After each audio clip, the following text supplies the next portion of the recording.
సాయంత్రం తింటే చదివా పొద్దున్న తింటే పని చేస్తాం, రాత్రి తింటే పని చేస్తాం, తినకపోతే మూసుకెడతాం. అంటే ఏంటి? ఒకదానికి ఒక ఫలితం అన్నది ఉంది.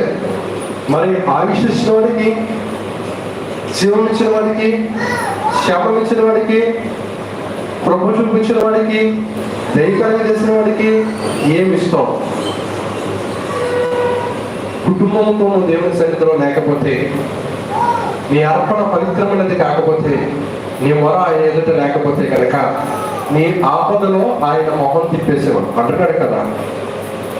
ఇతర కూడా చదివిస్తున్నాడు కదా, ఆయన నీ ఆపదలో మొహం తిప్పేస్తాడు. కాబట్టి అప్పుడు ప్రభా నువ్వు రావాలి, నువ్వు రావాలి ఏసయ్యా, నువ్వు కావాలి ఏసయ్యా, నువ్వు రావాలి ఏసయ్యా, నువ్వు కావాలి.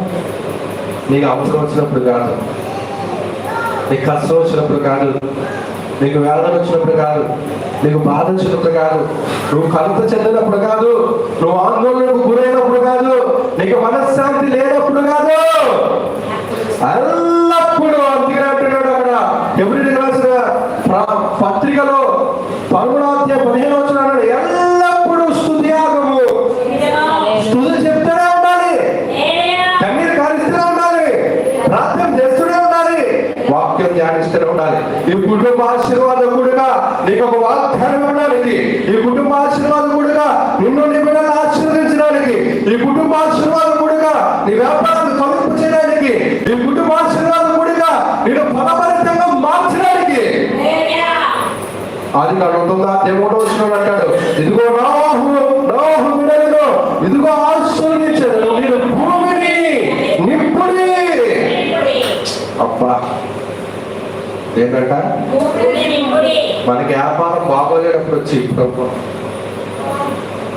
మన ఒంట్లో బాగోలేనప్పుడు, ఉద్యోగంలో ట్రాన్స్ఫర్లు, ఉద్యోగంలో ఏమన్నా ప్రమాదాలు జరిగినప్పుడు, బిడ్డలకు అనారోగ్యాలు వచ్చినప్పుడు, మనకి కొద్దిగా లోటు వచ్చినప్పుడు, అప్పులోటు మీద వచ్చినప్పుడు, మనకి ఆపద మీద వచ్చినప్పుడు, నేను ఒక మాట చెప్తాను, నోవాహు అడుగు బయట పెట్టగానే బలిపీఠం కట్టేనే.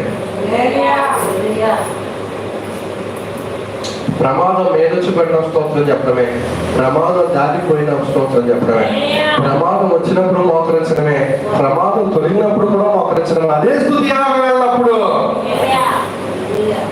అలాగ ఉన్నట్లయితే, అలాగే బలిపేట వేదికను మట్టుతూ ఉంటే దేవుని ఆశ్రయించి వర్తింపజేస్తాడు.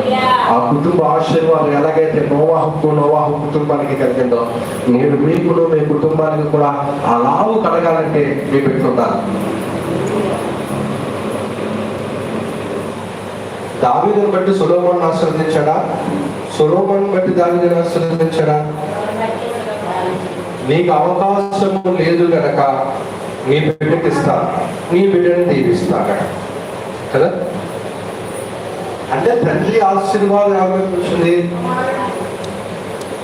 అబ్రహాము అంటాడు, నీ బిడ్డల్ని, నీ కడుపును పుట్టిన నీ సంతానాన్ని ఇసుక రేణువులు కొన్ని విస్తరింపజేస్తా, వారికి ఎప్పుడు ఏ కొద్దుగా ఉండదని చెప్పాడు. మరి అందరికి బిడ్డలందరికీ వచ్చిందా? నీ బిడ్డలు కూడా దేవుని సన్నిధిలో ఉందా? నీ బిడ్డలు కూడా దేవుడితో నడవ, నీ బిడ్డలు కూడా దేవుడి పాదాలు తడప, నీ బిడ్డలు కూడా దేవుడి పనిలో వాడబడాలి, నీ బిడ్డలు కూడా దేవుడిని గణపరిచేవాడిని ఉండాలి. మనుషులు మోకరిద్దాం.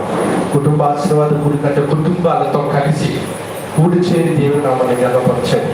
మోకరిద్దాం, మొదలుపెడతాం. ప్రతి ఒక్కరు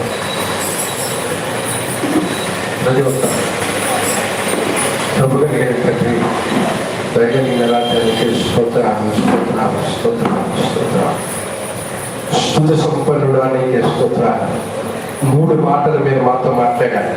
నోవాహు బలిపీఠం కట్టాడు, నోవాహు పవిత్రమైన నీటిలో అన్నులని నీకు అర్పణ అర్పించాడు, నోవాహు ఇంపైన ధూపం నీకేసి ప్రతిఫలాన్ని, ఆశీర్వాదాన్ని అనుభవించాడు. మరి మేము 3 చేయగలుగుతున్నామా ప్రభు? మా కుటుంబాలతో నీ సన్నిధిలో నీ బలిపీఠం కట్టగలుగుతున్నామా? మా అయ్యో మేము కుటుంబాలతో నీ